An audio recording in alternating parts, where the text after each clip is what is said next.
ಸ್ವಾಗತ. ನಿಮ್ಮಲ್ಲಿ ಕ್ಷಮೆ ಕೇಳ್ತಾ ಇದ್ದೀನಿ.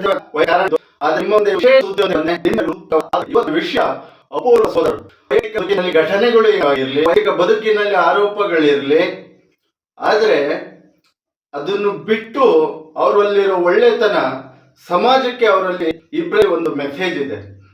ಏನ್ ಹೇಳಕ್ ಹೊರಟಿದ್ದೀನಿ ಅಂದ್ರೆ, ಅಣ್ಣ ತಮ್ಮಂದಿರು, ಅಪೂರ್ವ ಸಹೋದರರು, ನಮ್ಮ ಕರ್ನಾಟಕದ ಕನಕಪುರ ಬಂಡೆ ಬ್ರದರ್ಸ್. ಸ್ನೇಹಿತರೆ, ಡಿ.ಕೆ. ಸುರೇಶ್ ಅವರಾಗಲಿ, ಡಿ.ಕೆ. ಶಿವಕುಮಾರ್ ಆಗಲಿ, ಅಣ್ಣ ತಮ್ಮಂದಿರು ವಿಚಾರದಲ್ಲಿ ಮಾದರಿ ಕಂಡ್ರಿ. ಒಂದು ದಿನ ನಾ ಕಂಡಂತೆ, ನನಗೀಗ ಒಂದು 30-31 ವರ್ಷ, ತಿಳಿದಂತೆ ಒಂದು 15 ವರ್ಷದಿಂದ ನ್ಯೂಸಲ್ಲಿ ನೋಡ್ತಾ ಇದ್ದೀನಿ, ಕೇಳ್ತಾ ಇದ್ದೀನಿ. ಎಲ್ಲೂ ಇವ್ರ ಬಗ್ಗೆ ಸುದ್ದಿ ಆಗಲಿಲ್ಲ. ಡಿ.ಕೆ. ಸುರೇಶ್ ಅವರಾಗಲಿ, ಡಿ.ಕೆ. ಶಿವಕುಮಾರ್ ಆಗಲಿ ತಮ್ಮನ ಮೇಲೆ ಒಂದು ಹೇಳಿಕೆ ಕೊಟ್ಟರು, ಹಾಗೆ ಹೀಗೆ ಅಂತ. ಡಿ.ಕೆ. ಶಿವಕುಮಾರ್ ಅವರ ಪ್ರತಿಯೊಂದು ಕ್ಷಣದಲ್ಲೂ ಅವರು ಒಂದಾಗಿದ್ದಾರೆ. ಕಷ್ಟದಲ್ಲೂ ಜೈಲಿಗೆ ಹೋದಂಥ ಸಂದರ್ಭದಲ್ಲಿ ಅವರು ಒಳಚಾರ ನಡೀತಾ ಇದ್ರೆ ಖುದ್ದು ವಿಡಿಯೋ ನೋಡಿದ್ದೀನಿ. ಅದರಲ್ಲಿ ಹೊರಗಡೆ ಕೂತಿರ್ತಾರೆ. ಅವರು ಜೈಲಿಂದ ಆಚೆ ಬಂದಂಥ ಸಂದರ್ಭದಲ್ಲಾಗಲಿ, ಇವತ್ತು ಅವರು ಏನೂ ಇಲ್ದಲೆ ಸಚಿವರಾಗಿದ್ದಾಗಲಿ, CM ಆಗಿದ್ದಾಗಲಿ, ತನ್ನ ಅಣ್ಣನಿಗೆ ನಿಷ್ಠೆ, ನಾನು ಇದ್ದೇ ಇರ್ತೀನಿ, ನಾನು ಕೊನೆ ತನಕ ಅಂತ ಹೇಳ್ತಾರಲ್ಲ, ನಿಜವಾಗ್ಲೂ ಅದೊಂದು ಮಾದರಿ. ಅಣ್ಣ ತಮ್ಮನ ವಿಚಾರದಲ್ಲಿ ನಮ್ಮ ರಾಜ್ಯಕ್ಕೆ ಅವರು ಮಾದರಿ ಆಗ್ತಾರೆ. ಯಾಕೆ ಈ ವಿಷಯ ಹೇಳ್ತೀನಿ? ಈ ಕಾಲದಲ್ಲಿ ಒಬ್ರಿಗೊಬ್ರು ಕಿತ್ತಾಡ್ಕೊಂಡು ದುಡ್ಡು, ಆಸ್ತಿ, ಜಮೀನಕ್ಕೆ ಮತ್ತೊಂದಕ್ಕೆ ಹೊಡೆದಾಡೋ ಅಂಥ ಕಾಲದಲ್ಲಿ ಒಬ್ರು ಎಲೆಕ್ಷನ್ನಲ್ಲಿ ಸೋತರು,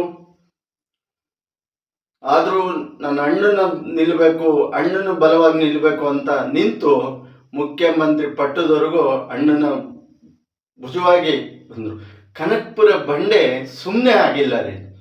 ಕನಕಪುರ ಬಂಡೆ ಕೆಳಗಡೆ, ಬಂಡೆ ಕೆಳಗೆ ಕೂರಕ್ಕೆ ಮಣ್ಣಾಗುತ್ತಲ್ಲ, ಮಣ್ಣು ಬೇಕಲ್ವ ಕ್ಲೀನಾಗಿ, ಒಳ್ಳೆ ಸಮತಟ್ಟು, ಅದು ಯಾವ್ದಾದ್ರು ಮಣ್ಣಾಗಲಿ, ಆ ಮಣ್ಣು ಡಿ.ಕೆ. ಸುರೇಶ್ ಅವರಾಗಿದ್ದು. ಅವ್ರ ಕಷ್ಟ ಸಂದರ್ಭದಾಗಲಿ, ಸುಖದ ಸಂದರ್ಭದಾಗಲಿ, ಎಲ್ಲದರಲ್ಲೂ ತನ್ನ ಅಣ್ಣಗೆ ರಾಮ ಲಕ್ಷ್ಮಣರಂತೆ ಅವರು ಒಂದು ಆ ಪ್ರೀತಿಯ ಗೌರವ, ಆ ಇದನ್ನು ಮೆರೆದ್ರು. ಯಾಕೆಂದ್ರೆ ಅಪೂರ್ವ ಸಹೋದರರು ಅಂತ ಕರೆದ್ರು ತಪ್ಪಲ್ಲ. ಯಾಕೆ ಅವ್ರ ರಾಜಕೀಯ ಬದುಕು ಕಳಂಕ ಏನಿದೆ ಅದು ನಮಗೆ ಗೊತ್ತಿಲ್ಲ.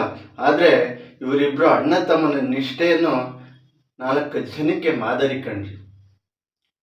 ಯಾವುದೇ ಒಂದು ಈ ಕಲಿಯುಗದಲ್ಲಿ ಇಂಥ ರಾಜಕೀಯ ಬೇಳೆಕಾಳು ಬೇಯಿಸ್ಕೊಂಡ ಸಂದರ್ಭದಲ್ಲಿ ಒಬ್ರಿಗೊಬ್ರು ಅಣ್ಣಗೆ ತಮ್ಮಗೆ ಇಷ್ಟು ನಿಷ್ಠೆಯಾಗಿರ್ತಾರೆ ಅಂದರೆ ಎಲ್ಲರಲ್ಲೂ ಅಪರೂಪ ಕಂಡ್ರಿ.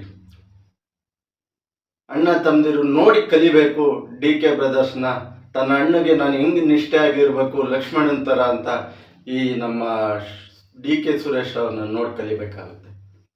ಆರೋಪಗಳು 1000 ಇರಲಿ, ಆದರೆ ಒಂದು ಅಣ್ಣ ತಮ್ಮನ ನಿಷ್ಠೆ ಇವ್ರು ನೋಡಿ ಕಲಿಲೇಬೇಕು. ಈಗಿನ ಯುವಕರು, ಯುವತಿಯರು ತನ್ನ ಅಣ್ಣ ತಮ್ಮಂದರಿಗೆ ಹೇಗಿರ್ಬೇಕು ಅನ್ನೋದನ್ನ ಕಲಿಬೇಕು ಅಂತ ಹೇಳ್ತಾ ಇಲ್ಲಿಗೆ ಈ ವಿಡಿಯೋ ಮುಗಿಸ್ತಾ ಇದ್ದೀನಿ. ಇದು ಯಾವುದೇ ವ್ಯಕ್ತಿಯ ಪರವಾಗಲ್ಲ, ಯಾವುದೇ ಪಕ್ಷದ ಪರವಾಗಲ್ಲ, ಯಾವುದೋ ಮತ್ತೊಬ್ಬ ವ್ಯಕ್ತಿಯ ಹೊಗಳಲು ಅಲ್ಲ. ಇದು ಸಮಾಜಕ್ಕೆ ಒಂದು ಚಿಕ್ಕ ಮೆಸೇಜ್ ಇದೆ. ಅಣ್ಣ ತಮ್ಮದಿರು ಹೇಗಿರ್ಬೇಕು ಅಂತ. ಬೆಳೀತದ್ದು ಹುಡ್ತಾ ಅಣ್ಣ ತಮ್ಮದಿರು ಬೆಳೀತಾ ದಾಯಾದಿಗಳು ಅಂತಾರೆ. ಅಂಥ ಕಾಲದಲ್ಲಿ ಈ ಇಬ್ಬರನ್ನ ನೀವು ನೋಡಿ ಕಲೀಲೇಬೇಕು. ಅಣ್ಣ ತಮ್ಮದಿರು ಹೇಗೆ ಒಬ್ರಿಗೊಬ್ರು ಇರಬೇಕು ಅಂತ ತಿಳಿದಂತೆ 1-2 ಮಾತು ಹೇಳಿದ್ದೀನಿ. ಏನಾದರೂ ತಪ್ಪಾಗಿದ್ರು ದಯವಿಟ್ಟು ಕ್ಷಮಿಸಿ, ಹರಸಿ, ಕಾಪಾಡಿ. ನಿಮ್ಮೆಲ್ಲರ ಆಶೀರ್ವಾದ ಇರಲಿ. ಏನಾದರೂ ತಪ್ಪಿದ್ರು ಕಮೆಂಟ್ ಮೂಲಕ ತಿಳಿಸಿ, ಸರಿ ಮಾಡ್ಕೊತೀನಿ. ನಿಮಗೆ ಬೈಯಕ್ಕೆ ಹಕ್ಕಿದೆ, ಕೊಳಪಟ್ಟಿ ಹಿಡ್ದು ಹೇಳಿ ನೀನಿಂಥ ತಪ್ಪು ಮಾತಾಡಿದೀಯ ಅಂತ. ನಿಮ್ಮ ಪ್ರೀತಿ ಆಶೀರ್ವಾದ ಕೊಡೋದು ಮರಿಬೇಡಿ. ನೀವು ಒಬ್ಬರೇ ನೋಡಿ, ಇಬ್ಬರೇ ನೋಡಿ, ನಿಮ್ಮ ಪ್ರೀತಿ ಆಶೀರ್ವಾದ ಗಳಿಸೋದ ಕೊನೆ ತನಕ ವಿಡಿಯೋ ಮಾಡ್ತೀನಿ ಅಂತ ಹೇಳ್ತಾ ಇಲ್ಲಿಗೆ ವಿಡಿಯೋ ಮುಗಿಸ್ತಾ ಇದ್ದೀನಿ. ಜೈ ಶ್ರೀರಾಮ್, ಜೈ ಜಗನ್ನಾಥ್, ಜೈ ಸಂಗೊಳ್ಳಿ ರಾಯಣ್ಣ, ಜೈ ಭೀಮ್.